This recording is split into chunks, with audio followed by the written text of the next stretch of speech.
Student, welcome to my channel. आज हम देखेंगे स्लाइडिंग विंडो प्रोटोकॉल का पहला part means go back and ARQ। तो स्टार्ट करते हैं। तो यहाँ पे go back and ARQ, N का मीन्स है यहाँ पे नंबर ऑफ फ्रेम्स। जो N है उसका मतलब है कि नंबर ऑफ फ्रेम। अच्छा, ये नंबर ऑफ फ्रेम अगर आप स्लाइडिंग विंडो यूज कर रहे हो तो फ्रेम आपका जाहिर सी बात है कि 1 से ग्रेटर होना चाहिए। ठीक है, ग्रेटर देन 1 होना चाहिए। अगर 1 हो जाएगा तो फिर वो स्टॉप एंड वेट प्रोटोकॉल हो जाएगा। अगर सिर्फ सिंगल फ्रेम आप भेज रहे हो तो वो तो स्टॉप एंड वेट प्रोटोकॉल में चला जाएगा। But go back and ARQ में नंबर ऑफ फ्रेम आपके 1 से ज्यादा होने चाहिए, तभी तो एक विंडो जनरेट हो पाएगी। तो यहाँ पे कुछ बेसिक कॉन्सेप्ट हैं, तो इनको देख लेते हैं पहले स्टार्ट करने से पहले। तो फर्स्ट पॉइंट क्या कह रहा है कि sender send multiple frame before receiving the acknowledgement for first frame. यहाँ पे ऐसा होता है कि एक विंडो सेलेक्ट हो जाती है, उस विंडो में आपके कई फ्रेम होते हैं। ठीक है, सपोज अगर 4 फ्रेम हो गए 0 1 2 3। तो इस पॉइंट का ये कहने का मतलब है कि आप अगर विंडो सेलेक्ट कर लिए हो, सपोज ये 4 फ्रेम का एक विंडो सेलेक्ट हो गया है, तो पहले सेंडर ये चारों फ्रेम को सेंड करेगा, चारों फ्रेम को रिसीवर के पास सेंड करेगा। ठीक है, और यहाँ पे एक्सपेक्ट नहीं करेगा कि हाँ 0 चला गया है तो उसका एक्नॉलेजमेंट मिल जाए तो फिर मैं 1 भेजूं, फिर 1 चला गया तो इसका एक्नॉलेजमेंट मिल जाए फिर मैं 2 भेजूं। तो ये ऐसा नहीं वेट करेगा। यहाँ पे ये ट्रांसमिट करता जाएगा, इसके विंडो में जितने भी फ्रेम है ये इनको ट्रांसमिट करता जाएगा कंटिन्यू। हाँ, जब विंडो इसकी ओवर हो जाएगी तब ये एक्सपेक्ट करेगा कि हाँ अब आना चाहिए एक्नॉलेजमेंट। ओके, तो विंडो का साइज जितना है तो इतने फ्रेम तो ये ट्रांसमिट करेगा before expecting an acknowledgement. Okay, second point क्या है, सेंडर में send a series of frame sequentially up to a maximum number. तो सेंडर सीरीज ऑफ फ्रेम को ट्रांसमिट करेगा up to a maximum number. Maximum number का means यहाँ पे है सीधा सीधा विंडो साइज, आपका विंडो का साइज। ठीक है, विंडो का साइज से मतलब है, तो विंडो साइज अगर 4 है तो 4 फ्रेम ये सेंड करेगा sequentially 1 by 1। The acknowledgement is cumulative and define the sequence number of the next packet expected to arrive. यहाँ पे जो एक्नॉलेजमेंट है वो क्युमुलेटिव होगा, मीन्स क्युमुलेटिव मीन्स कि नंबर वाइज होगा, 0 1 2 3 4 ऐसे करके होगा, है ना। तो मीन्स अगर सपोज एक्नॉलेजमेंट अगर मिल गया अपन को यहाँ पे कि 4 डेटा चले गए हैं, अपने 4 डेटा ट्रांसमिट हो गए हैं और ये एक्नॉलेजमेंट भेज दिया 4th का, तो 4th का एक्नॉलेजमेंट आ गया। इट मीन्स कि यहां से ऊपर जितना भी डेटा गया है, यहां से ऊपर जितना भी डेटा गया है तो वो सेफली पहुंच गया है रिसीवर तक, इसका ये मतलब है। ठीक है, नेक्स्ट देखते हैं।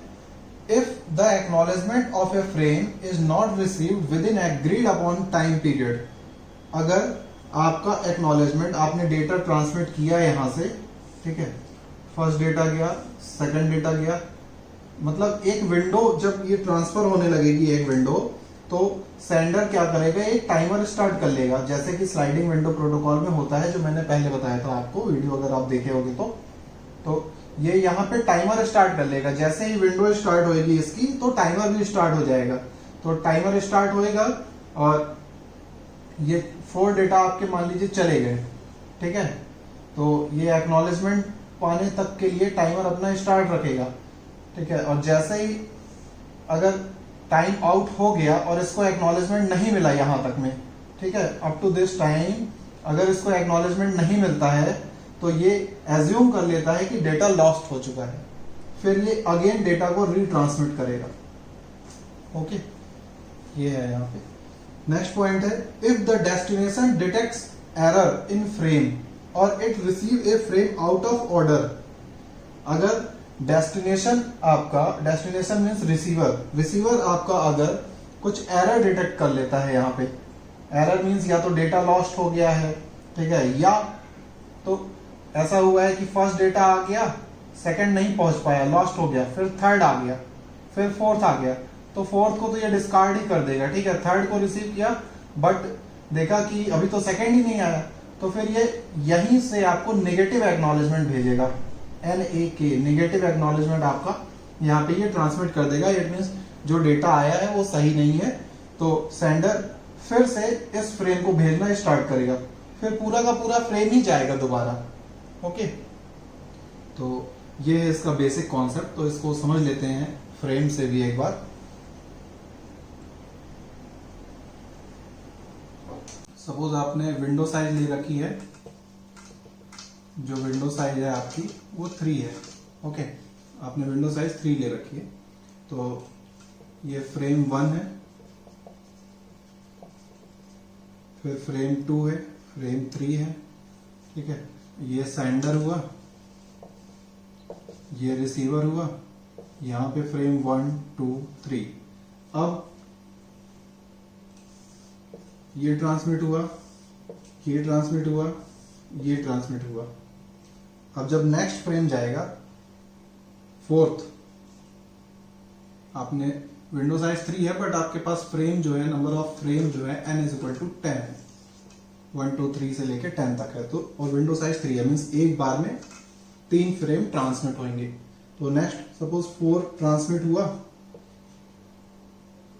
और 5th ट्रांसमिट हुआ, 6 ट्रांसमिट हुआ। अब 4 का आपके पास नेगेटिव एक्नॉलेजमेंट आ गया, 4th का आपके पास नेगेटिव एक्नॉलेजमेंट आ गया।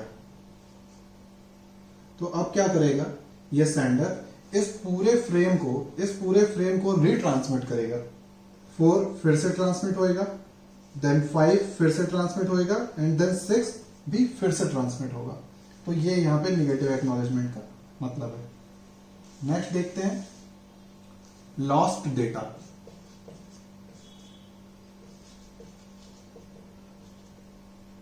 ये आपका हुआ फ्रेम इन एरर। नेक्स्ट है लॉस्ट डेटा। लॉस्ट डेटा में यही चीज है, सपोज विंडो साइज आपकी 3 है और n इज इक्वल टू 10 है, 10 नंबर ऑफ फ्रेम है। तो ये फ्रेम 1 आपका ट्रांसमिट हुआ, ये सेंडर है, ये रिसीवर है, ये F1 रिसीव हुआ, ये F2 जब गया तो डेटा लॉस्ट हो गया, फिर F3 गया। तो जब रिसीवर के पास F3 पहुंचेगा तो रिसीवर भी इसको एक्चुअली क्युमुलेटिव मैनर में इसको रिसीव करता है डेटा को। तो जब देखेगा कि F1 आ गया बट F2 नहीं आया, F1 आ गया F2 नहीं आया, डायरेक्ट F3 आ गया, तो ये इसको डिस्कार्ड कर देगा।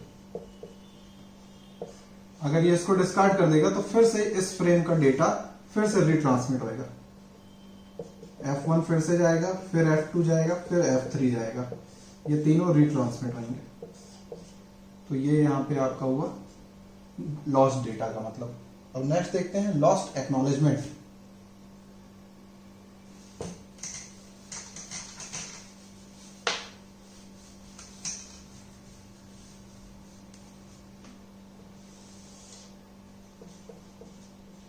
लॉस्ट एक्नॉलेजमेंट, यहां पे भी यही विंडो साइज जो है आपका तो 3 है और n इज इक्वल टू 10 है, नंबर ऑफ फ्रेम 10 है। ये F1 गया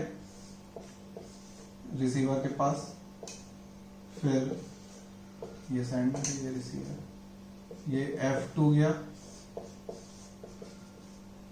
देन F3 गया। अब सपोज F3 का एक्नॉलेजमेंट आ रहा था और वो लॉस्ट हो गया, एक्नॉलेजमेंट यहाँ पे लॉस्ट हो गया, ठीक है। तो ये एक्चुअली टाइमर तो यहाँ पे भी लगा है, ठीक है, यहां से लेके जब तक इसका एक्नॉलेजमेंट नहीं आ रहा टाइमर यहाँ पे भी लगा है, फिर यहाँ पे भी टाइमर लगा है, यहाँ पे भी टाइमर लगा है। जितने मतलब विंडो साइज स्टार्ट होएगी आपकी, मीन्स विंडो साइज 3 है, तो जब 3 फ्रेम को सेंड करेगा तो पहले वाले से ही वो टाइमर स्टार्ट कर लेगा, और जब तक एक्नॉलेजमेंट नहीं आएगा तो उसका टाइमर चलता रहेगा। मीन्स एक सर्टेन टाइम के लिए, सपोज 30 सेकंड के लिए उसने टाइमर स्टार्ट कर लिया, तो 30 सेकंड के बीच में वो 3 फ्रेम भी भेज देगा, और एक्नॉलेजमेंट का वेट करने के लिए वो टाइम फिक्स रखा है। तो 30 सेकंड तक अगर उसको एक्नॉलेजमेंट नहीं रिसीव हुआ, इट मीन्स वो सपोज कर लेगा कि डेटा में एरर है, या लॉस्ट हो चुका है, या एक्नॉलेजमेंट लॉस्ट हो चुका है, तो रीट्रांसमिट करेगा। ओके, तो ये यहां से टाइमर स्टार्ट हुआ और ये टाइमर चला, बट इस पॉइंट तक आपका डेटा नहीं मिला है। तो डेटा नहीं मिला, इट मीन्स वो सपोज कर लेगा कि एक्नॉलेजमेंट यहाँ पे लॉस्ट हो गया है, तो फिर से इसको रीट्रांसमिट करेगा। F1 फिर से जाएगा, फिर F2 भी फिर से जाएगा, F3 भी फिर से जाएगा, ये तीनों रीट्रांसमिट होंगे। ओके, तो यहाँ पे नेगेटिव एक्नॉलेजमेंट मिला तो रीट्रांसमिशन हुआ, फिर यहाँ पे डेटा लॉस्ट हुआ और रिसीवर साइड में क्युमुलेटिव मैनर में रिसीव नहीं हुआ डेटा तो रिट्रांसमिट हुआ, यहाँ एक्नॉलेजमेंट लॉस्ट हुआ तो रिट्रांसमिट हुआ। तो ये तीनों चीजें डिफरेंट हैं। ओके, नेक्स्ट यहाँ पे एक बात निकल के आती है विंडो साइज की, उसको भी थोड़ा समझ लेते हैं। सपोज आपने 2 बिट सीक्वेंस का नंबर लिया है। ओके, जो भी आप विंडो साइज चूज कर रहे हो तो 2 बिट सीक्वेंस का आपने नंबर लिया है। 2 बिट सीक्वेंस मीन्स यहाँ पे 00, 01, 1011 मीन्स आप जो विंडो ट्रांसमिट करोगे तो पहले 0, फिर 1, फिर 2 एंड देन 3। तो ये 0 हुआ, 1, 2 एंड 3। ठीक है, इस तरह आपने 2 बिट सीक्वेंस, ये जो बिट है ये 2 बिट है। ओके, तो 2 बिट सीक्वेंस का आपने विंडो फ्रेम, अगर 3 बिट सीक्वेंस होएगा तो क्या होगा? 3 बिट सीक्वेंस के केस में क्या होगा? 0, 0, 0, 0, 0, 1, 0, 1, 0, 0, 1, 1 ऐसे करके 7 तक आप इसको चलाओगे। तो ये 0 हुआ, 1, देन 2, देन 3, 4, 5, 6, 7। ओके, तो जो आपका विंडो साइज होगा तो 0, 1, 2, 3, 4, 5, 6, 7 ऐसे होगा। तो ये विंडो साइज कितना हो गया? यहाँ पे 8, यहाँ पे विंडो साइज कितना हो गया? 4। 2 बिट सीक्वेंस के लिए आपने विंडो साइज 4 चूज कर ली है, ठीक है, और 3 बिट के लिए आपने 8 चूज कर लिया। तो देखते हैं विंडो साइज सेलेक्ट कैसे करेंगे। मीन्स 2 बिट सीक्वेंस है तो क्या 4 सेलेक्ट करेंगे, और 3 बिट सीक्वेंस है तो क्या 8 सेलेक्ट करेंगे, क्या सेलेक्ट करेंगे देखते हैं। ठीक है, तो सपोज आपने डेटा ट्रांसमिट किया, यहां से F1 आपका ट्रांसमिट हुआ। अभी मैं इसकी बात कर रहा हूं 2 बिट सीक्वेंस की। तो यहां पे 0, 1, 2, 3, ठीक है, ये डेटा है। अब 2 is equal to 2 to the power 2 means मैंने विंडो साइज अभी ली है यहाँ पे कितनी? 4 नहीं, अभी फिलहाल 3 लेते हैं। ठीक है, 2 टू द पावर 2 -1, अभी कितना लिए हैं? यहाँ पे 3 ले लिए हैं विंडो साइज। ओके, तो देखते हैं क्या होगा। ये F1 रिसीव हुआ, फिर F2 ट्रांसमिट हुआ, तो F2 यहाँ पे रिसीव हुआ, फिर F3 ट्रांसमिट हुआ। मीन्स यहाँ पे अभी 0 गया, फिर 1 गया, देन 2 गया। ओके, ये F3। अब सपोज इसका जो एक्नॉलेजमेंट आया वो लॉस्ट हो गया, इसका भी एक्नॉलेजमेंट जो आया वो लॉस्ट हो गया, और इसका भी एक्नॉलेजमेंट जो आया वो भी लॉस्ट हो गया। ठीक है, और विंडो साइज आपने कितनी चूज करी है? 3। जो आपका विंडो साइज है आपने कितनी चूज किया है? Window size is equal to 3। Window size आपने 3 ले रखा है, तो 0, 1, 2 एक्नॉलेजमेंट लॉस्ट हो गया, बट इसको डेटा तो रिसीव हो चुका है। एक्चुअली 0 भी रिसीव हो गया, 1 भी रिसीव हो गया, 3 भी रिसीव 2 भी रिसीव हो गया। अब जब नेक्स्ट 0 ट्रांसमिट होएगा, एक्चुअली अभी तो पूरा कंप्लीट नहीं हुआ ना, अभी तो 3 बचा है। अगर 0 ट्रांसमिट होएगा तो ये 0 को डिस्कार्ड कर देगा, 0 को ये क्या करेगा? डिस्कार्ड कर देगा, क्योंकि आना तो है 3। तो अब क्या ट्रांसमिट होएगा? यहाँ पे 3 ट्रांसमिट होएगा। ओके, 0 को तो ये डिस्कार्ड कर देगा क्योंकि ये 3 को एक्सपेक्ट कर रहा है, क्योंकि अभी ये विंडो साइज पूरा कंप्लीट नहीं हुआ है, तो इसलिए ये 3 को एक्सपेक्ट करेगा कि 3 आए। बट अगर 0 चला जाएगा तो वो उसको डिस्कार्ड कर देगा। अब सपोज कीजिए अगर विंडो साइज यहां पे आपने ले रखा है 4, ठीक है, विंडो साइज आपने अब ले रखा है कितना? 4।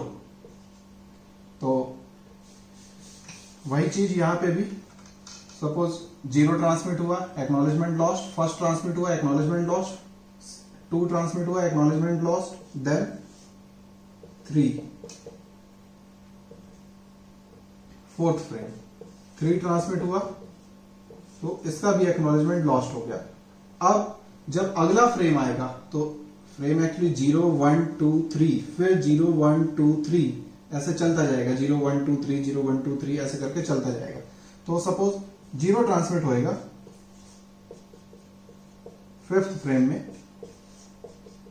तो 0 यहां पे रिसीव हो जाएगा, 0 यहां पे रिसीव हो जाएगा। तो 0 यहां पे भी रिसीव हो चुका है और यहां पे भी रिसीव हो जाएगा। तो एक ही डेटा 2 बार चला गया, एक ही डेटा यहां पे 2 बार चला गया। तो ये क्या है एक्चुअली, यहां पे ये एरर है। एक ही डेटा अगर 2 बार चला गया है तो फिर ये एरर है ना, क्योंकि एक्नॉलेजमेंट लॉस्ट है और आप 0 फिर से भेज दे रहे हो और 0 इसके पास ऑलरेडी है। तो फिर ये मीन्स जो सेंडर है तो वो कंफ्यूज हो जाएगा कि ये वाला 0 है कि नेक्स्ट विंडो साइज वाला 0 है। मीन्स फर्स्ट फ्रेम वाला 0 गया है कि नेक्स्ट विंडो साइज वाला 0 गया है, यहां पे ये कंफ्यूज हो जाएगा। तो ये एरर हो जाएगी। तो विंडो साइज हमेशा जो भी आप चूज करो तो 2 to the power 2 - 1, अगर 2 बिट सीक्वेंस ले रहे हो तो 2 बिट सीक्वेंस है, ये ऊपर पे जो power चढ़ेगी 2 to the power m क्या है, ये बिट सीक्वेंस है, ठीक है, बिट सीक्वेंस। तो अगर आप 2 बिट सीक्वेंस ले रहे हो तो 2 to the power 2 मीन्स 4, उससे एक कम लेना है।